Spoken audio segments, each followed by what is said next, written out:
ఆంధ్ర భారతం రాసిన తిక్కన నడయాడిన మన సింహపురి ఖడ్గ తిక్కనకు రోషం పోసిన మగువచానమ్మ తెగువ సిరి కళల కొలువై ఉద్యమ నిలవై కాంతులు చిందే ఈ నగరి 27వ రాష్ట్ర సభలకు రమ్మంటున్నది నిన్ను కదలి అడుగులు వెయ్యండు ఎర్రని జెండా పట్టండు అడుగులు వెయ్యండు ఎర్రని జెండా పట్టండు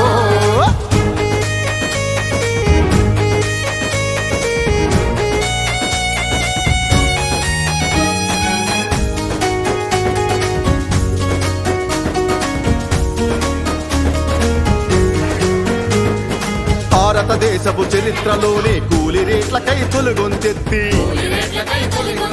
కుమిలే ఆకలి బాధను తీర్చక కూలీలందరినీ కం చేసి ఎర్ర సూర్యుడు సుందరయ్య తొలి కూలి పోరాట సంఘం పెట్టి దక్షిణ భారత కమ్యూనిజానికి వేగు చుక్కయ్యి పుట్టిన చోటిని అడుగులు వెయ్యండు ఎర్రని